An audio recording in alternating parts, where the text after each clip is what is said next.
Buenos días, queridos alumnos de física. En esta clase vamos a revisar la estructura interna de la materia y algunos fundamentos del electromagnetismo.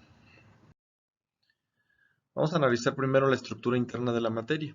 Según los diferentes modelos de la estructura de la materia, esta se considera formada por átomos que son partículas muy pequeñas, tal que la mayor parte de su masa se concentra en el núcleo, teniendo carga positiva y de tamaño mucho menor al tamaño del átomo.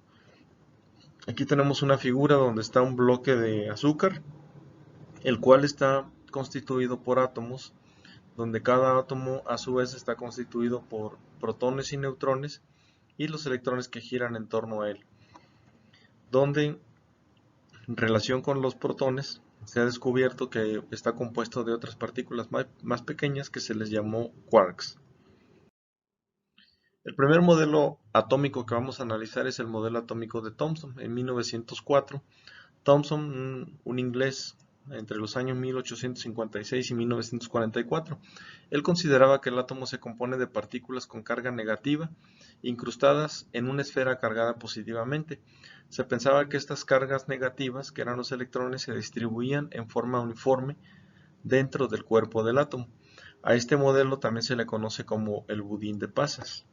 Y aquí tenemos una figura representativa. El color naranja está la base, que es la carga positiva, la masa de carga positiva, y incrustadas en él están los de carga negativa. El segundo modelo que vamos a analizar es el de Rutherford, en 1911. Rutherford era de Nueva Zelanda. Él consideraba que el átomo está formado por un núcleo muy pesado donde se alojan los protones y los neutrones, con una corteza alrededor donde los electrones giran alrededor del núcleo. Un número de electrones igual al número de protones, tal que el átomo es eléctricamente neutro, es decir, misma carga positiva que negativa. El átomo es casi espacio vacío, ya que los electrones de masa muy pequeña giran a distancias muy lejanas del núcleo. Y el tercer modelo atómico es el modelo atómico de Bohr en 1926. Él consideraba que los electrones describen órbitas circulares alrededor del núcleo, que esos electrones viajan a niveles predeterminados de energía, que serían estos los niveles predeterminados de energía, donde pueden saltar de un nivel energético a otro, tanto en una dirección como en otra dirección. Dice, ello si se les proporcionaba energía. Cuando los electrones regresan a su nivel de energía estacionario, liberan luz. Vamos a revisar ahora la capacidad de los materiales para conducir la electricidad. Los materiales tienen una propiedad respecto a la electricidad que se llama conductividad eléctrica, que es la capacidad de un material para conducir la corriente eléctrica I, que representamos con la letra I. Esa conductividad depende de la estructura atómica y molecular del material, así como de la temperatura. Los materiales asimismo se pueden clasificar en conductores, aislantes y semiconductores. Los conductores son aquellos materiales que presentan una gran facilidad de flujo de electrones por su superficie, ya que tienen muchos electrones libres de acuerdo a su enlace químico. Aquí tenemos una representación de un conductor con los electrones libres que pueden fluir, y aquí tenemos los tipos de materiales conductores más comunes en relación con este tipo de clasificación, que son el latón, el aluminio, el hierro, el bronce, el acero y el cobre, y el metal galvanizado. Los aislantes son aquellos materiales que, de acuerdo a sus enlaces químicos, tienen muy pocos electrones libres que pueden moverse en la superficie ante la aplicación de un voltaje. Normalmente estos son la tela, la madera, el hule, plástico y el cristal. Los semiconductores son materiales cuya conductividad varía con la temperatura, tal que se comportan en ocasiones como aislantes o en ocasiones como un conductor. Los semiconductores más comunes son el silicio, que es la arena común, el germanio y el galio, y tienen aplicaciones en los circuitos electrónicos. Entonces aquí tenemos una figura de los principales materiales semiconductores y sus aplicaciones más comunes. Vamos a analizar ahora la resistencia eléctrica. Esta es la oposición que presenta un material al flujo de electrones a través de él. Es el inverso de la conductividad y tiene como unidad de medida al ohm. Físicamente son dispositivos que se utilizan para reducir un voltaje y transformar esa energía en luz o calor, tal y como son los focos. Aquí tenemos una representación de un material donde los electrones tienen una oposición, o el material presenta una oposición al flujo de electrones. La resistencia es el inverso de la resistividad, de la conductividad, y se mide en una unidad que se llama ohm. Físicamente es un dispositivo de esta forma y simbólicamente para los circuitos eléctricos es este tipo de figura. Y aquí tenemos un circuito donde está una resistencia, está una pila que es la que proporciona el voltaje y por lo tanto una corriente. Y la resistencia lo que va a hacer es dividir el voltaje para que el LED, que es el que va a encender, solamente reciba el voltaje necesario y no tenga un exceso de corriente al mismo tiempo. Vamos a revisar un ejemplo. Dice, un material, una característica, para conducir la electricidad tiene una alta resistencia eléctrica, mientras que un material es también una característica conduciendo la electricidad ya que ofrece una baja resistencia. Entonces el material que tiene una alta resistencia va a ser un mal conductor y uno que tiene una baja resistencia va a ser un buen conductor. Esta sería nuestra respuesta ya colocado en el ejemplo, pues sería un material malo tiene una alta resistencia y un material bueno para conducir tiene una baja resistencia. Vamos a revisar ahora los campos magnéticos y las cargas eléctricas.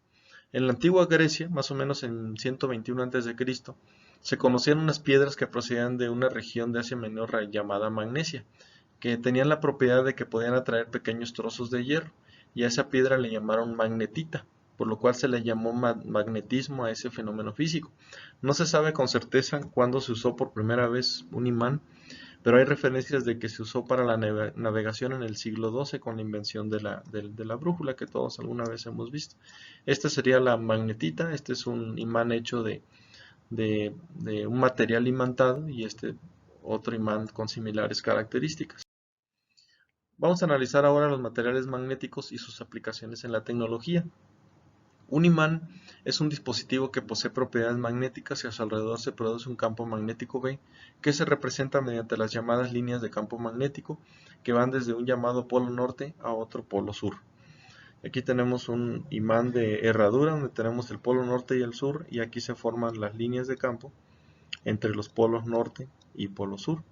Y la brújula pues va a ser un dispositivo que representa la intensidad de ese campo magnético. ¿Qué características tiene el campo magnético? Se representa con la letra B y se mide en una unidad que se llama teslas. Las sustancias poseen algo que se le llama permeabilidad, que les permite que fluyan a través de ellos cierto número de líneas de campo magnético, que son las que están representadas aquí a partir de los polos del imán de herradura. Y aquí tenemos un tornillo el cual va a tener una alta permeabilidad porque va a permitir que a través de él fluyan muchas líneas de campo magnético y donde ya no está el tornillo pues no hay tanto flujo o paso de líneas de campo magnético. Vamos a revisar ahora los materiales magnéticos. Los primeros son los materiales ferromagnéticos. Estas sustancias son materiales o intensamente magnéticas y con alta permeabilidad. Ejemplos de ellos son el hierro, el cobalto, el níquel y algunas aleaciones de ellos. Tenemos los materiales paramagnéticos, que son sustancias que aumentan la intensidad del campo magnético, pero con menor intensidad que el caso de los ferromagnéticos. Su permeabilidad es menor y algunos ejemplos son el aluminio, el litio, el platino y el iridio. También se tienen los materiales diamagnéticos, que son aquellos que tienen la propiedad de repeler los campos magnéticos. Es lo opuesto a los materiales paramagnéticos. O sea que entre ferromagnéticos y diamagnéticos son lo opuesto. Ejemplos son el grafito, la plata, el cobre, el bismuto, el diamante y el agua como sustancia. Y en términos prácticos, pues una sustancia de ese tipo flotaría ante un campo magnético, pero tendría que ser de masa muy muy pequeña. Vamos a revisar ahora la inducción electromagnética. En 1831 el físico inglés Michael Faraday experimentó con una bobina y un imán, descubriendo las corrientes eléctricas inducidas. A eso le llamó la ley de inducción electromagnética de Faraday, que enuncia que el magnetismo variable que atraviesa una superficie en un cierto tiempo produce una corriente eléctrica y una fuerza electromotriz, que comúnmente se conoce como voltaje. Aquí tenemos un imán entrando y saliendo en una bobina, y ese cambio de magnetismo que pasa a través de esa bobina va a producir una corriente que va a ser suficiente para prender un foco o para poner a activar algún sistema electromagnético. Aquí tenemos unas de las aplicaciones de la inducción electromagnética. Uno es el motor, otro es el tren de levitación magnética. Vamos a revisar otro tipo de dispositivo llamado electroimán. Este está formado por un núcleo de hierro en el que se ha enrollado un alambre conductor recubierto de un aislante en forma de bobina. Este dispositivo se vuelve un imán mientras se hace circular una corriente a través de esta pila que tenemos aquí. Y cuando circula la corriente a través de ese conductor, el, el, el material ferromagnético va a adquirir propiedades magnéticas y va a atraer todo material que sea ferromagnético. Y sus aplicaciones van desde el timbre, el común, el de una casa, o en los trenes de levitación magnética. Muy bien, para concluir esta actividad vamos a resolver los reactivos que se adjuntan a esta clase, el cual podrán resolver eh, mm, planteando las dudas y estableciendo una retroalimentación ante ello.